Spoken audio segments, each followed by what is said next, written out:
प्रत्यक्ष मतदानाला अवघे काही दिवस शिल्लक राहिलेले आहेत आणि त्याच्यामुळे ऐन थंडीमध्ये कोल्हापूरचं राजकारण मात्र चांगलंच तापलेलं दिसत आहे.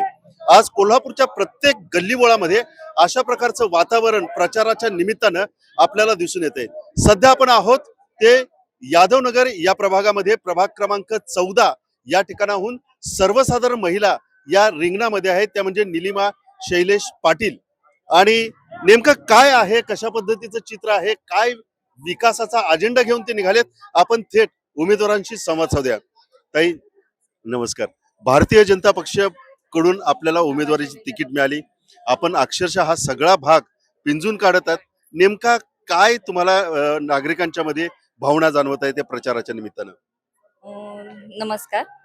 मी सौ निलिमा शैलेश पाटील. मी सामान्य कुटुंबातून आलेली आहे आणि मी जे काही उभी आहे ते नागरिकांनी उभा केलेली उमेदवार आहे.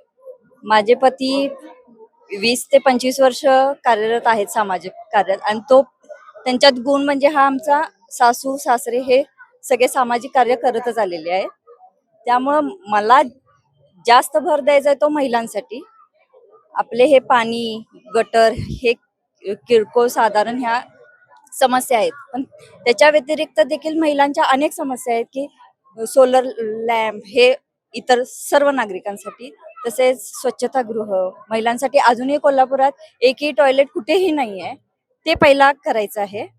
तसंच आपली कोल्हापूर महालक्ष्मी ही आपली करवीण निवासिनी हे म्हणून आपण ओळखलं जातच, पण पर्यटक येणारे आपल्या इथं कित्येक अशा समस्या आहेत की जे आपण बाहेरच्या शहरात गेल्यावर आपल्याला तो जो विकास दिसतोय तसा अजून आपल्या कोल्हापुरात झालेला नाहीये. तसंच ते भारतीय जनता पार्टीनं, तसंच आता महायुतीनं जे एकनाथ साहेब असतील, देवेंद्रजी साहेब असतील किंवा अजितदादा असतील, हे महायुतीने एकत्र येऊन ज्या योजना काढलेत त्या योजनेतून आपण सगळ्यांना लाभ कसा द्यावा याचं पहिलं मी कार्य करणार. आज तुमच्या मागे जर बघितलं तर सगळ्या महिला वर्ग दिसत आहेत. म्हणजे लाडक्या बहिणी आता रस्त्यावरती उतरलेल्या आहेत. लाडक्या बहिणींच्या बरोबर फिरत असताना तुम्हाला नेमकं काय जाणवतं? कारण ज्या प्रभागामध्ये तुम्ही आहात त्यामध्ये एक म्हणजे ज्यांचा अजून विकास ज्या पद्धतीनं व्हायला हवा होता तितक्या प्रमाणात झाला नाही, हे एका बाजूचं चित्र आहे. दुसऱ्या बाजूला उद्यमनगरी हा सुद्धा एक प्रभाग येतोय. तर सुरक्षेच्या दृष्टिकोनातून आपल्या अजेंड्यावर काय असणार आहे का? सर्वात प्रथम सीसीटीव्ही ह्या जागोजागी ठेवणं गरजेचं आहे, ते महत्वाचं आहे. आणखीन महिलांसाठी रोजगार निर्मिती. आता आपण 1500 रुपये महिलांना आले की महिला किती खुश होतात. आता ते देवेंद्रजी नंतर महायुतीनं 2100 रुपये करणारच आहेत, पण त्याचबरोबर महिलांना घरात बसून, एकेकांना बाहेर पडता येत नाही, अशा वेळेला त्यांना घरात बसून काय रोजगार मिळू शकेल हे पहिला मी या ठिकाणचा एक महत्वाचा मुद्दा तो म्हणजे आम्ही ज्यावेळेस ग्राउंडवरती फिरत होतो तर त्यावेळेस एक महत्वाची गोष्ट म्हणजे हुतात्मा पार्क हा सुद्धा एक प्रभाग आहे आणि हुतात्मा पार्कचा ज्या पद्धतीने विकास व्हायला हवा तितक्या प्रमाणात विकास झालेला नाही. या ठिकाणच्या नागरिकांसाठी एक मनोरंजनाचं केंद्र, लहान मुलांसाठी खेळण्याचं हे आहे, पण त्याकडे सुद्धा दुर्लक्ष झाले असं गेल्या काही दिवसात दिसतंय. कदाचित प्रशासक राज असल्यामुळे ते घडलं नाही, परंतु आज नगरसेवक म्हणून ज्यावेळेस आपण सभागृहामध्ये जाणार त्यावेळेस ज्येष्ठ नागरिकांसाठी आणि लहान मुलांसाठी कशा पद्धतीने आपल्यावरती अजेंडा असेल? लहान मुलांसाठी आता आपलं हुतात्मा पार्कची स्थिती आपण बघतोय, तर ती सुस्थितीत म्हणजे जशी पूर्वी हुतात्मा पार्क जसं होतं ते करण्याचा मी पहिला प्रयत्न करेन. जी दुरावस्था झाली ते पहिला व्यवस्थित करण्याचा प्रयत्न करणार. तसंच वयोवृद्ध लोकांसाठी ज्या काही योजना आहेत त्या अजून कुणालाही अजूनपर्यंत माहिती नाही, त्या घरोघरी पोहोचवण्याचं काम पहिला करणार. महिला वर्गाला सर्वसाधारण एक प्रश्न जाणवतो, तो म्हणजे नळाला पाणी येत नाही. बऱ्याचदा या ठिकाणी येऊन घागर मोर्चा आणि टँकरची पळवापळवी झाली. तर येणाऱ्या दिवसामध्ये महिलांच्या विशेष प्रकारे पाणी प्रश्नासाठी आपले काय प्रश्न राहणार? आता आपल्या योजनेतून पाणीचे प्रश्न हे सुटलेले आहेतच, ते यायला थोडा वेळ लागेल, पण झालेले आहेत. पण स्वच्छ पाणी फिल्टर होऊन डायरेक्टली कसं येईल प्रत्येकाला हे बघण्याचा प्रयत्न. खरं म्हणजे प्रचारामध्ये संपूर्ण कुटुंब उतरले अशा प्रकारचं चित्र या ठिकाणी पाहायला मिळते.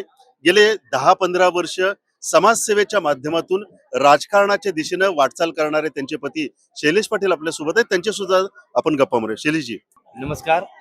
काय सांगाल की 10-12 वर्ष तुम्ही सातत्यानं समाजामध्ये काम केलं, समाजामध्ये मिसळला.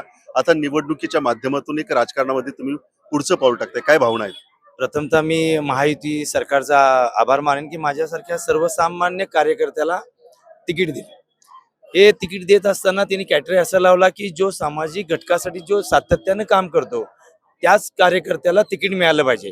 घराणेशाही थोडी बाजूला ठेवून एका कार्यकर्त्याला तिकीट दिले. यावरनं तुम्हाला महायुतीचा अजेंडा लक्षात येईल की सामाजिक सातत्य राखण्यासाठी सर्वधर्मियांसाठी काम करणारे कार्यकर्ते पुढे आले पाहिजेत. मी आज जे 20-25 वर्ष काम करत आहे त्यामध्ये मी पूर क्षेत्रात काम केलेलं आहे. रस्ते गटर माझ्याकडे कोणतेही पद नसताना 4-4.5 कोटीचे रस्ते गटरची कामं केलेली आहेत. आणि आज आम्ही यादवनगरमध्ये आलो तिथं मूलभूत सुविधा या खूप कमी आहेत. त्या आम्ही पहिल्यांदा व्यवस्थित करण्याचा प्रयत्न करीन. सर, आपण मूलभूत सुविधा म्हटलात. माझा एक डोक्यात प्रश्न आहे आणि नागरिकांच्या मध्ये फिरत असताना एक प्रश्न आहे, तो म्हणजे या ठिकाणच्या प्रॉपर्टी कार्डचा. काय करणार आहात प्रॉपर्टी कार्डच्या संदर्भात? माझं नुकतंच आमदार अमल माडिक साहेबांशी बोलणं झालं. अमल माडिक साहेबांनी सांगितलं की माझी आमदारकीपणाला लावून मी इथल्या 500 कुटुंबांना घर बांधून दिल्याशिवाय राहणार नाही व त्यांचे प्रॉपर्टी कार्ड तयार करून देईन. अवघे 5 ते 10 दिवस राहिलेले आहेत. शेवटच्या टप्प्यामध्ये प्रचारामध्ये कोण येणार आहेत वरच्या स्तरावरून नेते लोक? आता वरच्या स्तरावरून माननीय एकनाथजी शिंदे साहेब 10 तारखेला कोल्हापूर येतात.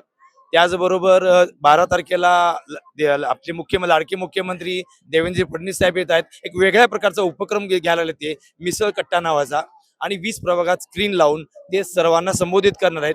कोल्हापूरचा रोड मॅप त्यांनी तयार केलेला आहे की कोल्हापूर कसं पुढे बनवलं जाईल.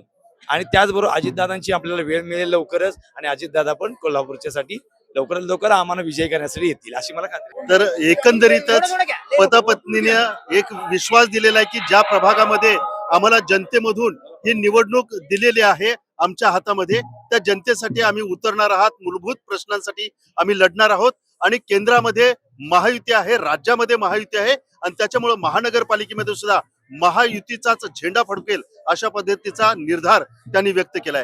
नेमकं आणखी काय असणार आहे या सगळ्या गोष्टी आपल्याला उद्याच्या 16 जानेवारीच्या निकालानंतरच स्पष्ट होतील. लाईव्ह मराठीसाठी मी संदीप घाटे.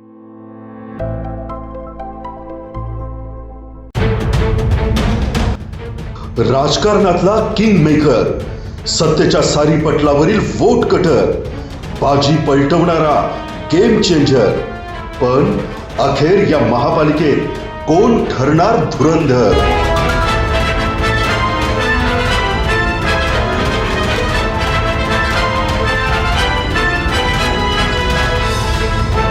पहा फक्त लाईव्ह मराठीवर.